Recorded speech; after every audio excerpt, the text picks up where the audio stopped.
15 વર્ષથી પાલેજમાં જૂના અને જાણીતા computer, laptop, CCTV camera service, printer repairing તેમજ નવા અને જૂના કોમ્પ્યુટર લે વેચ કરનાર. એડમિશન ફોર્મ તેમજ તમામ સરકારી ફોર્મ ઓનલાઈન ભરી આપવામાં આવશે. આમોદમાં ભાજપ શાસિત નગરપાલિકાનો બેદરકાર વહીવટ, ભાજપ સદસ્યો અને પત્રકાર ખાડા પૂરવા મેદાનમાં ઉતર્યા. આમોદ નગરપાલિકાના નિંદ્રામાં ડૂબેલી વ્યવસ્થાને લઈને હવે ભાજપના પોતાના જ ચૂંટાયેલા સદસ્યો ધુઆપુઆ થઈ ગયા છે.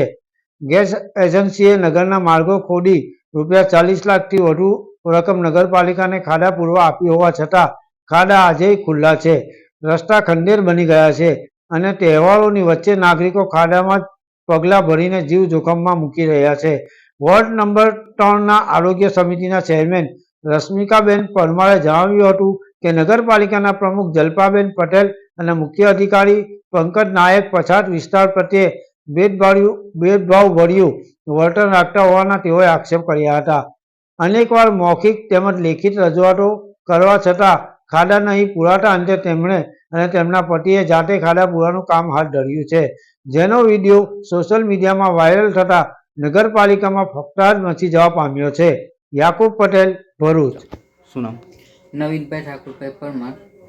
રશ્મિકાબેન મારા પત્ની છે. તેઓ નગરપાલિકામાં મેડિકલ અને સેનિટરી વિભાગના ચેરમેન છે. ગેસ એજન્સી દ્વારા ખોદાયેલા ખાડા હજુ સુધી અમારા વિસ્તાર વોર્ડ નંબર 3માં પૂરવામાં આવેલ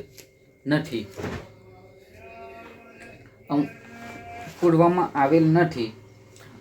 ગેસ એજન્સી દ્વારા 22 લાખની ગ્રાન્ટ આપેલ હોવા છતાં સરકારશ્રી દ્વારા રસ્તા રિપેરિંગ ગ્રાન્ટ તથા સર્ફેસિંગ ગ્રાન્ટ આપેલ હોવા છતાં અમારા વિસ્તારમાં હજુ સુધી ખાડા પૂરવામાં આવેલ નથી. અને ખાડા એટલા બધા જીવલેણ છે, મોટા મોટા ખાડા પડી ગયેલા છે, જીવલેણ છે કે એનાથી કોઈનો જીવ જાનહાનિ થઈ શકે એમ છે.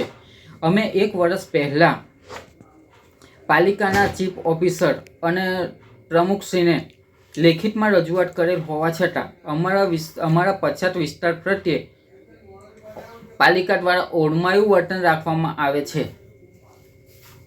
ભૂગર્ભ ગટર બાબતે ભૂગર્ભ ગટર બધા આમોદમાં દરેક વિસ્તારોમાં ભૂગર્ભ ગટર હોય છતાં અમારા વોર્ડ નંબર 3માં પછાત વિસ્તારમાં ભૂગર્ભ ગટરથી અમને વંચિત રાખવામાં આવેલ છે. અંદાજિત અમે 1.5 વર્ષ પહેલાં લેખિતમાં રજૂઆત કરેલ હોવા છતાં અમારા વિસ્તારમાં હજુ સુધી ભૂગર્ભ ગટર આવેલ નથી. કઈ રજૂઆત કરી? અમે ઉચ્ચ કક્ષાએ રજૂઆત કરેલ છે.